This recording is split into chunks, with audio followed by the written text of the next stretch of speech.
Hi, everybody. Sorry I am running late, but I was running late. Sometimes things don't always go as you like them in the kitchen. And also, I'm using a different mic, so if you guys can't hear me, let me know right away. Anyway, welcome back to the kitchen. Today we're going to be doing, hi there. Today we're going to be doing a old family recipe that, frankly, I have not done in a very long time. And I realized, hi Bill, I realized just how long it is. And by the way, Bill, tell me, is the audio okay? Because I'm using a new mic. So let me know if you guys can hear me, and if you can't, I'll just unplug it. Anyway, what we're going to be doing is making beef braciola. Braciola is a great old Italian dish. I think predominantly Southern Italian, although honestly I don't know the history. I just know my grandmother made it. Oh, you like the audio? Great. Hi Shirley. Hi Mar. Thank you for that. So anyway, well tonight I'm drinking a little vino. Hello, Richard Herwig. I hope that you guys are on your way over here soon. We're going to be making braciola, and the the reason I'm running behind, it takes a lot of prep. Okay, so if you're going to do this dish and you've got your stuff ready, like I sent out the shopping list, we're going to start. I'm going to roll up a couple of these, but it is a little time consuming, so give yourself time to make this, but it is well worth that. And I've made one in advance that we can cut into it a little bit later on, because it's going to simmer for about an hour and a half after we get it into the sauce. So we're going to roll out our braciola, and I'm going to show you the filling. It's super easy, and of course you can do lots of different variations. Tonight I'm drinking a little vino. Chef Freddy, I need you over here, man. This braciola is kicking my butt. Anyway, tonight I'm drinking a little Primitivo.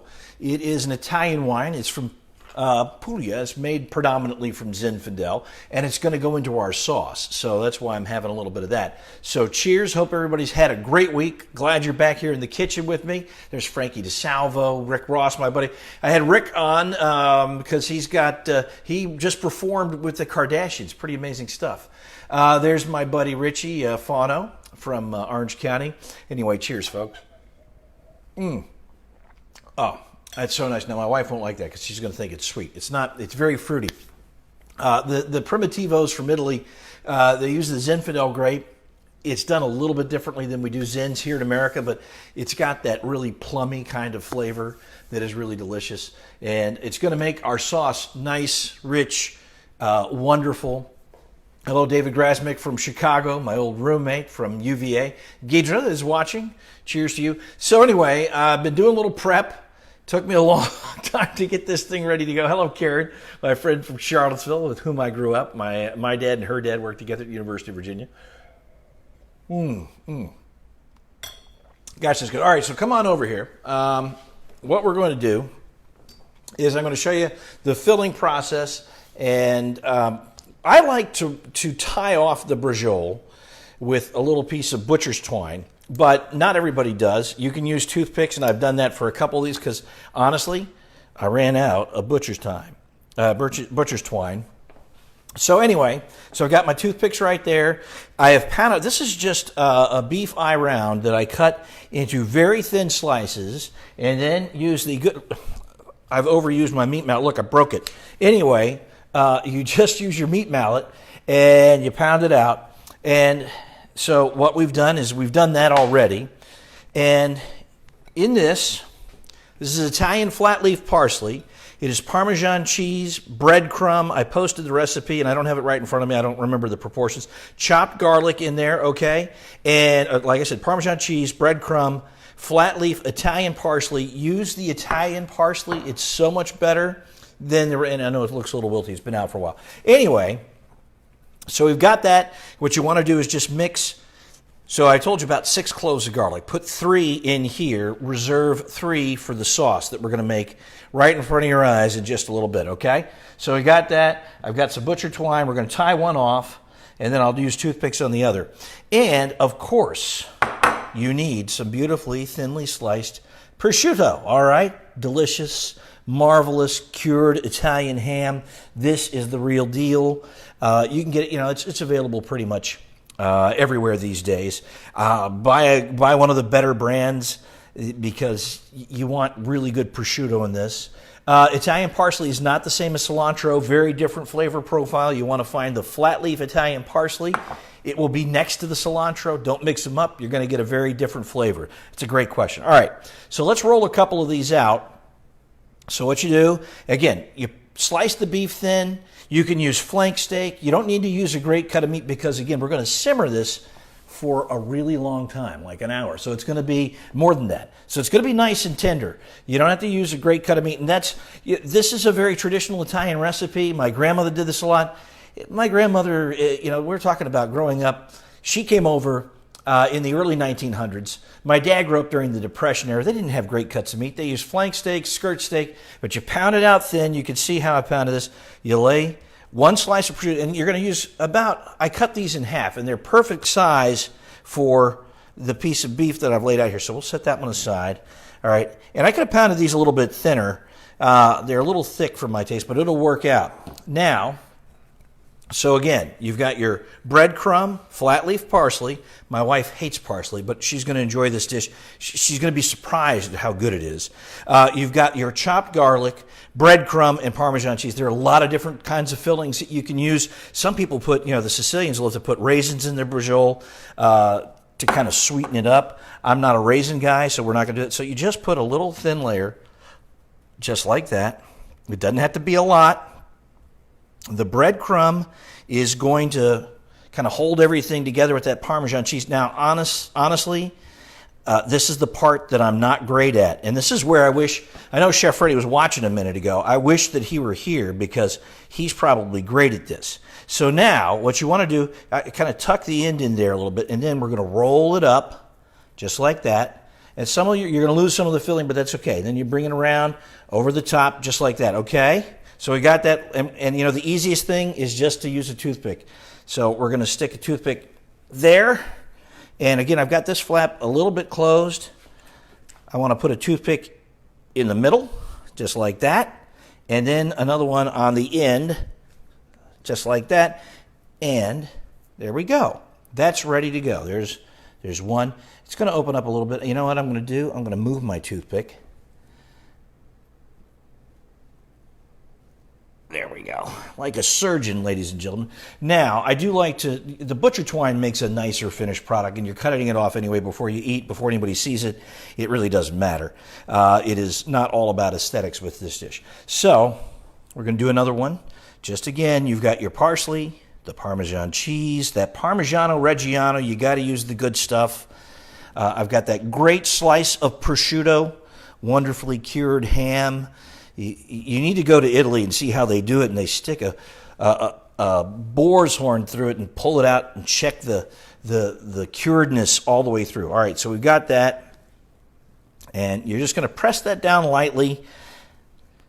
Try to make sure it adheres a little bit, and then we're just going to roll it up nice and tight like that. Again, you're going to lose some of the filling, but don't worry about that too much. All right. Just for purists out there who want to see it tied off, we can do that. That's it. There's one. All right. And you can tuck the ends in. My grandmother was really good at being able to do that, and I don't think she lost even one breadcrumb. It was remarkable how she could do it. I am not that talented at that, I'll be honest. And again, this is a dish that I don't make. So there you go. And you can see that's a little bit neater. All right, so we've got our braciola, and I've done this already. Hold on a second. I'm going to rinse off my hands. You guys just look at those wonderful beef rolls filled with prosciutto and Parmesan cheese and Italian parsley. I've got some more beef in the fridge. So I'll probably a couple more slices. All right, so we've got that. Let's go back over to the stove where I've got the olive oil heating. Oh, this is a lot of work. Let's see if we can put you in the sink there. Oh, that's nice, right? All right, I'll get you up to the over the top so you can see it. But what I wanted to show you is the ones that I've already done. I've rolled these out, tied them off, and so you can see that I tied them off pretty good. There's some toothpicks in there as well. I want to bring those other couple over here.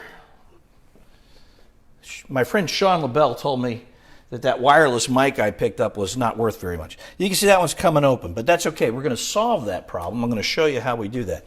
I've got my olive oil heated up. I want you to come up top so you can see what we're doing here. All right. Good. We can see that just fine, right? Everybody can see that. Hello, Reed. I wish you were here to help. David's watching. Reed, you probably know, my nephew Reed is a chef, and you were at, I know that Red Pump restaurant, but now you're at a different place, you're the culinary director. So we've got a great chef in the family. Jean, thanks for watching. Hi, Zoe Lombardi, thanks for watching. All right, so what we're going to do, and this is the way that you make sure you don't lose too much of your filling. I try to tuck the ends in. I didn't do a very good job, I'll just be honest, but you can see, I'll show you this. Whoa, see, it's coming out the other end. So I've kind of tucked that end a little bit, but here's the trick. When you're going to fry these off, take them, and you're going to put them seam side down. All right, so that's the seam. I got my olive oil. I think it's hot enough. Yeah, there we go. All right. So when you put them in to the olive oil, I'm going to use my fingers, you don't mind. You put them seam side down. I've tried to make them all. All right, now here's a really good example of how you put the ends. You tuck it in a little bit. You can see the prosciutto sticking through there. All right, we're going to put that in there. You're inevitably going to lose a little bit of the filling, but that's okay. It'll just make the sauce that much better.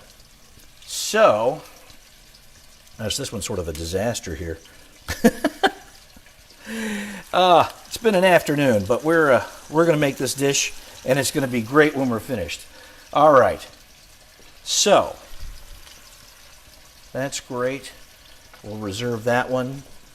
And so now we've got them going. You got them seam side down. And what we're going to do is just roll them around, and you want to get them browned all the way around. Now, this is the thing. When you put them seam side down like that, you're going to help to seal it off so that you don't lose any more of the filling and so they don't unfurl on you.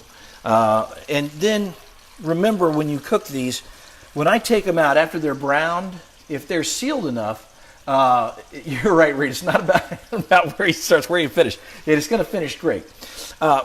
This way, once we're browned, and if you've sealed the seam up enough, you can actually pull the toothpicks before you finish the dish. But you don't have to do that. I do it at the very end just before I serve it.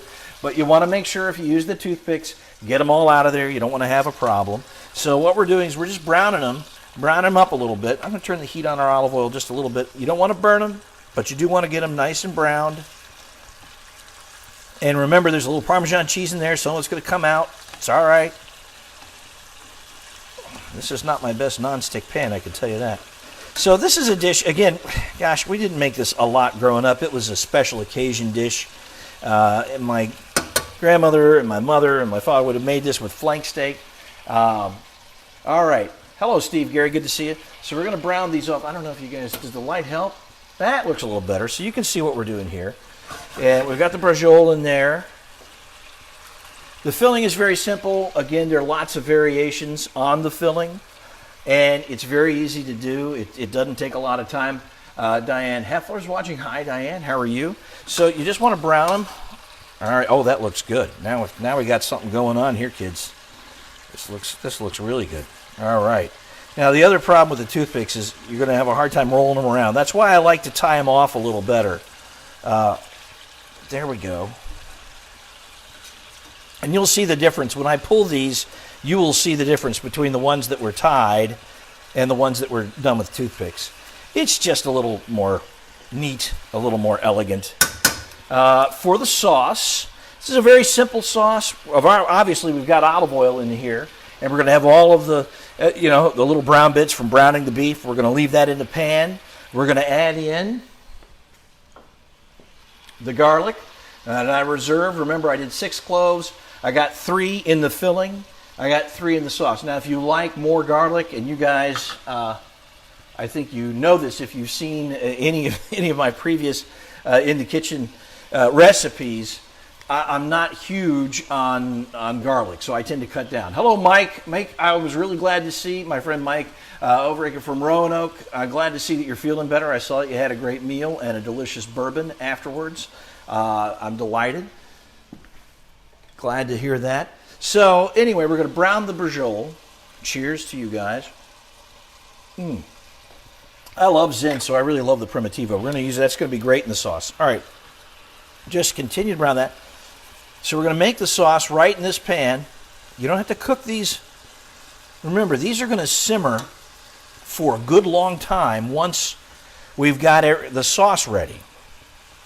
These are browning up nicely, but you want to get them browned all the way around. And again, put them seam side down, and they'll hold together a little bit. Valerie, you're a garlic holic. Yeah. Well, you know what? Honestly, the flavor taste in my family runs kind of one way to the other. My dad was more like me. He didn't love garlic, so we tended to use less. My mother, my wife, they love garlic, and so we're always splitting the difference in our house. Of course, my wife is of Lithuanian descent, and so it's an entirely different kind of cuisine. But they have this really delicious. Actually, we'll do that as a recipe sometime. They have a really delicious, very simple dish. Hello, Roland, my father-in-law, who is born in Kaunas, Lithuania. In Lithuania, they have this delicious. They basically fry Lithuanian brown bread, coat it with a little garlic, and then it's served with this delicious cheese sauce. I'm going to have to get the recipe from my wife, and maybe we'll do that in the kitchen one afternoon. All right, so we're browning the braciola. You don't have to get it done. You're not trying to cook off the beef. What you're trying to do is just get it browned all the way around and sear it and seal it up a little bit so that your filling doesn't just come all out in the sauce when we put this in to simmer, and it's going to simmer for a good long while. I'm still browning it off a little bit. So again, give yourself a little bit of prep time for this dish because it takes a little while to get everything ready. The filling is super easy, but when you're pounding out the dish, you got to pound out that beef nice and thin, and these are pretty thin. I think this came out about the way I would like it. I could have probably gotten that a little bit thinner, but not much. It's in pretty good form.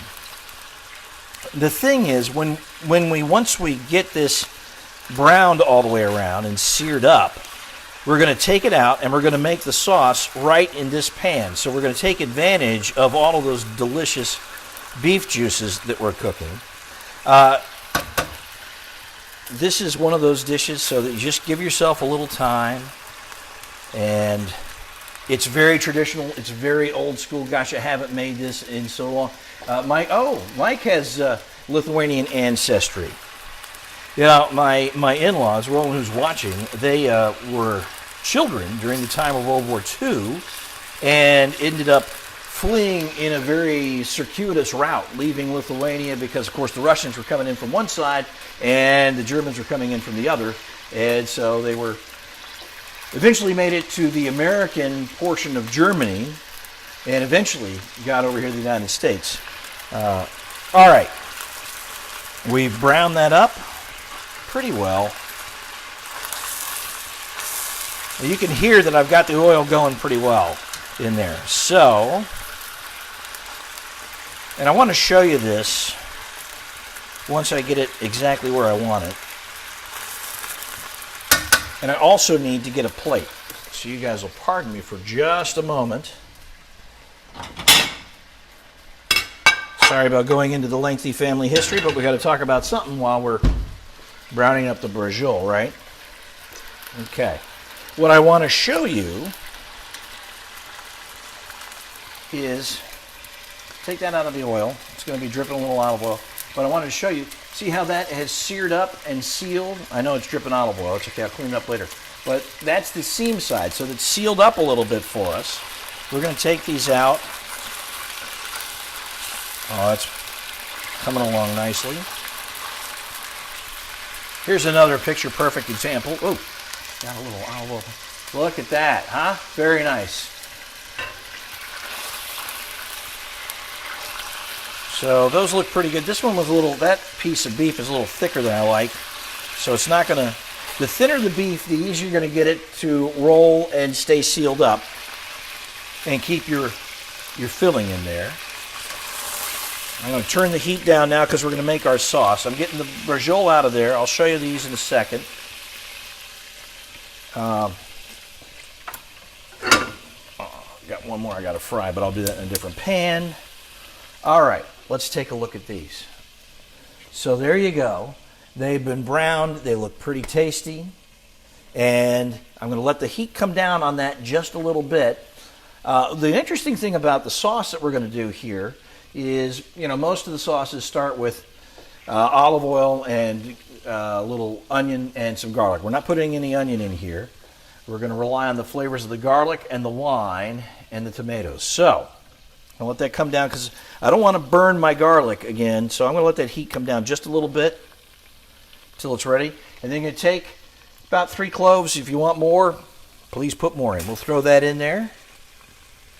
All right, and you can hear that it's not sizzling. It's not immediately burning because olive oil gets so bitter when it gets burned. So we're going to stir that in.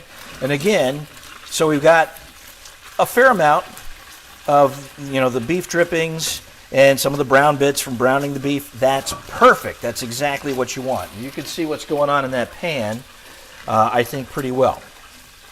So we're going to do that. I've already got my Cinto crushed San Marzano tomatoes ready to go. We'll put those in a little bit. But right now, I just want the garlic to cook down a little bit. And then,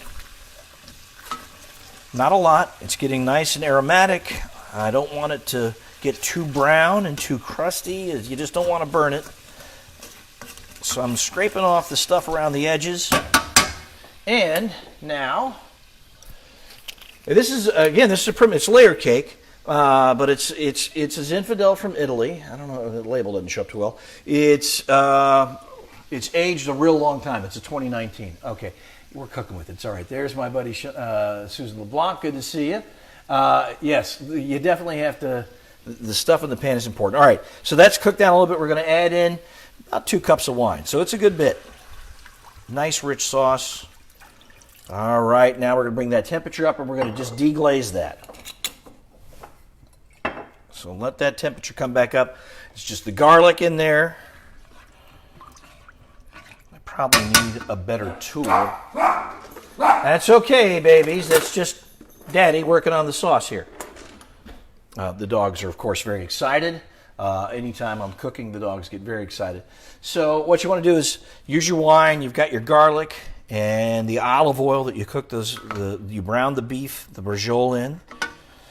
And when you're making this, just give yourself a little time. It's a great Saturday dish because you're going to have to spend a little time, with your meat mallet pounding the beef nice and thin. I think there might be company on the way. And then you got to lay out the prosciutto, make your filling, which is the breadcrumb, the Parmesan cheese, a little garlic, and the wonderful Italian flat leaf parsley that we used. And you can already see how this... And I need beef broth for this sauce as well, so we're going to go get that. I'm just going to unplug for a moment. Pardon me while I dig out the beef broth.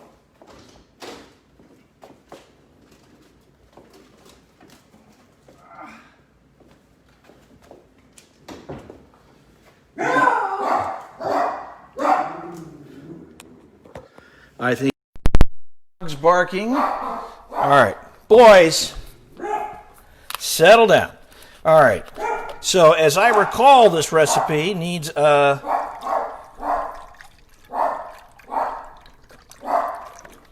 believe it's 2 cups of beef broth.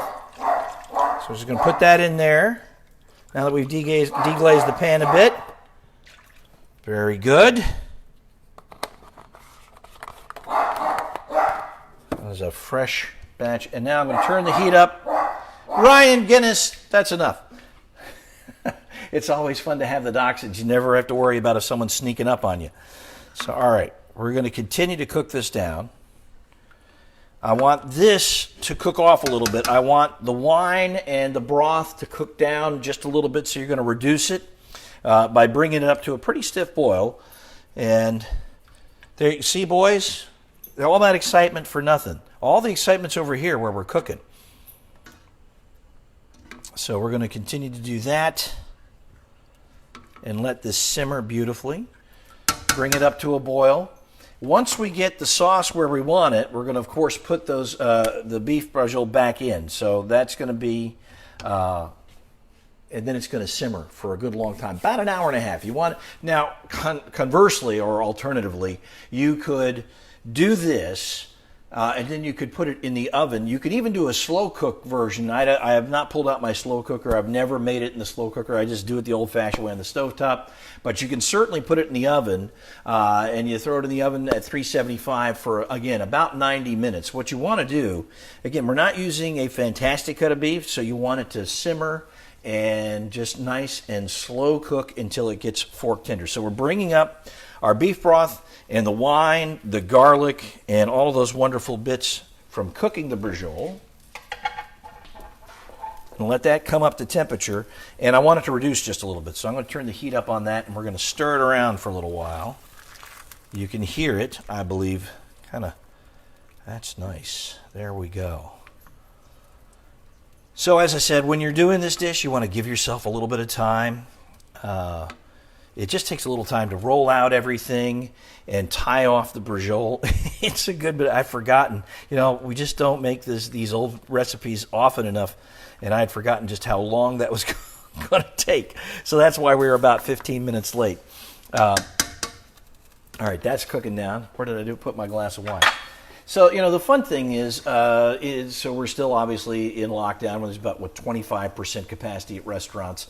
And if you can, I really encourage you, if you feel comfortable, get out and patronize your local restaurants. We're going to lose a lot of them, already have, and I hate to see that. But it is nice, you know, here we are in the midst of quarantine where you want to be at home and you want to cook great dishes. So it's nice to kind of familiarize yourself with some of the old family dishes that maybe you don't cook very often, but now we have a little bit more time. Hello, Mary Sawyer.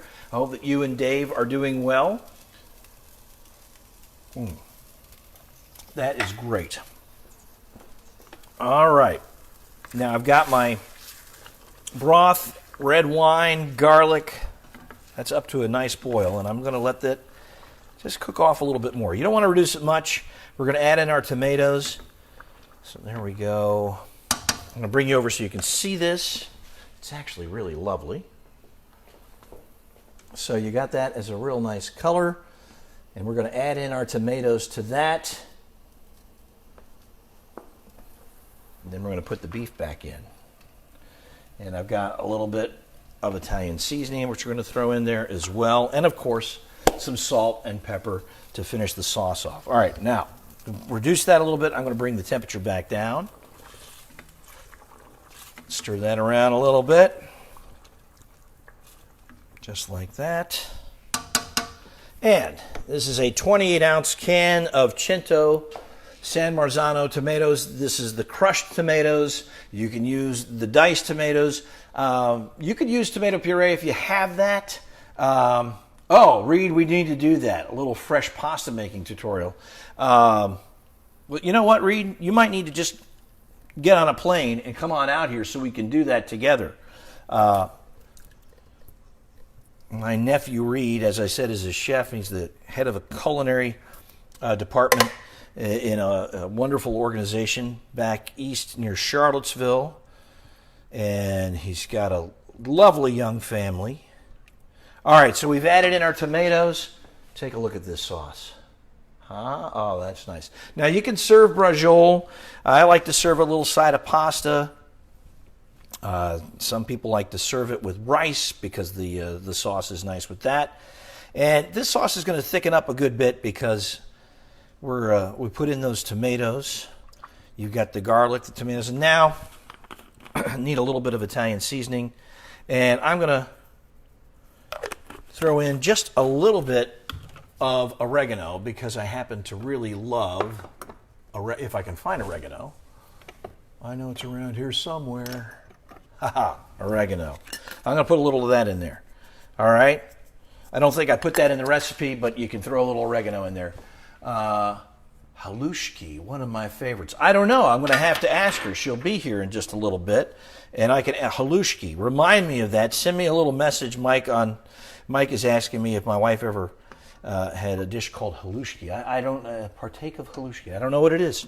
I'll have to find out from my resident Lithuanian expert. All right, we're going to stir that. I want to bring that back up to a nice simmer, not back to a boil. Discard of the can. So I threw in a little bit, just a little bit of the Italian seasoning. Maybe it needs a little more. And where's my salt and pepper? It's hiding from me today. Voila. I'm going to put in, while Richard's not watching, we'll put in some fresh cracked pepper like that. There's also salt and pepper, by the way, in the filling for the Braciola. Just a little bit. The Parmesan and the prosciutto don't need a lot of salt, obviously. So, Richard, don't worry. All right, get that going, and I'll check that out and make sure there's enough salt in there later. All right, that's coming back up to temperature, and you can hear it. Stir that around, get everything nice and incorporated and mixed in. And as the beef cooks, and again, we're going to put those Braciola in there for about 90 minutes. I'm not going to keep you on the line 90 minutes, don't worry. Richard's watching. Now he's mortified. Don't worry, Richard, there's barely any black pepper. And I used really old peppercorns that have lost a lot of their zip. As my father used to say, they lose their zip over the time. All right. So the sauce, very easy, very simple.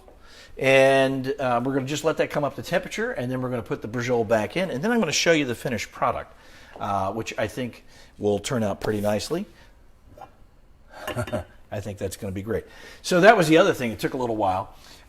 You have Tony's pasta roller. I wonder where that ended up. I'm glad you have it, Reed. You will make good use of it. Tony, of course, my dad. And you know, he had a lot of different kitchen implements. We used to grow homegrown Roma tomatoes, and he would process them literally by hand. And he had one of those old cranks where we had to cut up the Roma tomatoes, throw them in. But the machine, it was an Italian machine. It would make the most perfect puree. It would take out the skin and the seeds, and you were left with nothing but that perfect tomato puree. It was fantastic, and we'd make our homemade sauce from that. All right, so you can see that this is coming up to temperature. I'm going to have to dig out a lid for this because we're going to put the Braciola back in, and we're going to let it simmer. That sauce is going to cook down. It's going to be a nice, thick, and fairly meaty sauce. One of my friends said when I posted this recipe, she goes, "You need to do something that's not as meaty." Well, last week we did penne alla vodka, and that wasn't particularly meaty. That was a vegetarian dish. So we try to mix it up a little bit. Hello, Pam. Nice to see you. And Dr. Q is watching. Hello, Dr. Q. All right, so we've got the sauce back up to a nice temperature. I'm going to point you back here so you can see what we're going to do. And all I'm going to do is take the Braciola. We're just going to put them right back in the sauce. I have not taken out the toothpicks. I will do that. You want to make sure that you do that before you serve, obviously. But you can see these sealed up beautifully. The end of that sealed up, so we're not going to lose too much of our filling. Obviously, some of it's going to come out, but that's no big deal. So we're going to put those in, and you want them to just submerge like that, just like submarines, U-boats. They're down there, and we're going to bring that to a nice low simmer for about 90 minutes, longer if you like, but we're going to get that nice and tender. It's going to be fantastic. Hold on a second. I'm going to find a lid for that. You guys don't want to look in here because this down here, this is a disaster. This is one of those weekend projects. Found the right lid on the first try. That's pretty lucky. All right, so that is all we need to do. That sauce is going to cook down, and it's going to be beautiful. All right, now I want to show you what this dish is going to look like. As I said, this afternoon when I got home from work, I decided that I was going to make one ahead of time. So that's why the filling was all pre-mixed. I had to do that. But there's no great magic to that. It is just the breadcrumbs, the garlic, Parmesan cheese, and your chopped flat leaf Italian parsley.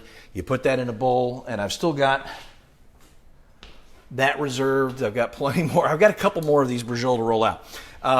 So we'll be doing that in a little bit. You want nice, thin Italian prosciutto. I have that. You can cut it in half, and that's going to be about the perfect size for your thinly sliced, pounded out beef. then it's going to go into the sauce. You saw how we did that, where we browned the beef, and then we took that out. We reserved the olive oil, put the garlic in, put our red wine in, put the beef broth in, and then we added in our tomatoes. So that's going to be a really nice, rich broth and sauce. And over here, I happen to have been doing that in a smaller container, a little small pan that I have, and I believe that one's ready for us to check out. If I can figure out what I did with my tongs. There they are. All right, now this I made a little earlier. Oh, that looks pretty good. Let's take a peek. So here you go. This is the finished braciola. All right. You have Lynn's kitchen.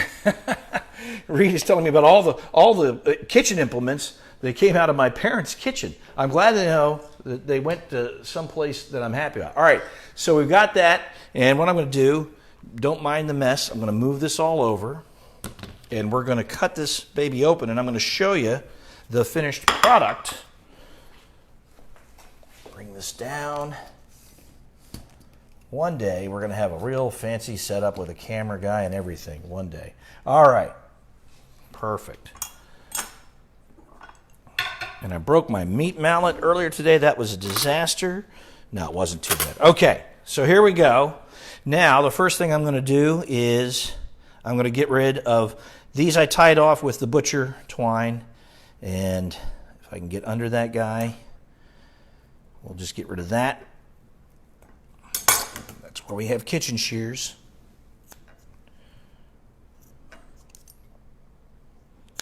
All right. Almost got it. Almost got it. Whew, that's hot. All right. We can get rid of the twine. Put that over there. I have another piece of twine here. We'll get rid of that. Okay. And you can see that it holds together without the twine, obviously, because it's been cooking nicely. Let's cut into this baby and see how our braciola turned out.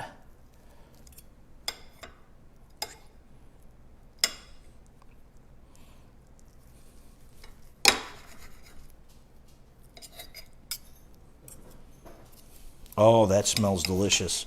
All right. There we go. Look at that. Oh, the filling in there is all in there. You can see that. Let's get a closer look. So you can see the prosciutto, breadcrumb, the parsley's all in there, and it's just a nice little beef roll. I would have pounded this out a little bit thinner, but it turned out pretty nicely. Again, I haven't made it in a while, so there you go. Looks pretty good. You're going to cover that up with a bunch of the sauce, and it is going to be fantastic. Is on the way for dinner. Andrea, the kids. So we're going to have the braciola that I just put in the sauce. But there you go. An old classic Italian recipe. That's sort of the way my family did it. That's sort of the quick, actually it's not all that quick, but it's certainly the easier way to do it. There are lots of different fillings, and I would encourage you to kind of Google those if you want something different. This is just a real basic, simple filling with the breadcrumb, the garlic, the Parmesan cheese, and the flat leaf Italian parsley. And Mar asked a question earlier, if you guys weren't watching, she said, is the flat leaf Italian parsley the same as cilantro? And it is not. A very different flavor profile. So, also, by the way, the Italian parsley, very different than your traditional American parsley. So be sure you're getting the flat leaf parsley. It's easy to find. Just about everybody carries it. So, oh, you can see the mess in our spice cabinet. Anyway, that's what we're doing tonight, and that's going to be for dinner. I'm looking forward to serving that up. Let me check the time. Yeah, we're going to be eating around 7 or so. They should be done by about then. I hope that you have enjoyed the recipe, and I'll post all the rest of the instructions in just a little bit. Steve, I want you to know, Steve Pardon, my buddy from Roanoke, I was wearing shoes and long pants for this recipe tonight. I hope you noticed that, because he called me out last week for being barefoot in my own kitchen, but I could do that. Reed, no what? I'm not sure what you're saying no to, Reed. Anyway, thank you guys for stopping by. We're looking forward to having some dinner with friends and family, and that's what's for dinner. We've been doing these recipes once a week, every Thursday, and it's been a lot of fun revisiting them. I'm not sure what we're going to do next week, but we'll come up with something delicious. And as always, really appreciate you joining me. I hope that you guys have had a really good week. We have just got Friday in front of us, another hot weekend. I know I mentioned it on the news. I don't know if you guys watched, and for those of you who are from out of the area, hello, Zach, my good buddy Zach Dahlheimer. Today in the Coachella Valley, we reached 136 days of temperatures over 100. So it's crazy. And that beat the record. We've been previously back in 1958, we had 135 days of temperatures over 100. So it's going to be one of the hottest years we've ever had on record here in the Coachella Valley. So I thought we'd just, whip up a little Braciola on a nice hot summer day, which is actually fall, 1st of October. Cheers to you guys. Thanks for stopping by. We'll come up with something else fun next week. Have a great weekend. Stay safe. If you can get out and you feel comfortable, go visit some of our local restaurants. I really, really think it's important to support the restaurants if you can. The Herwigs have... Richard, what you want to say hi to everyone? I just want to see what you were looking at. All right, so I've got guest Jan. I'll get you the recipe. Thanks for stopping by and joining me in the kitchen. Have a great weekend, the rest of your week tomorrow, and I'll see you on the news tomorrow morning. I'll see you on the radio tomorrow afternoon, and you guys have a great weekend. Be safe, be careful.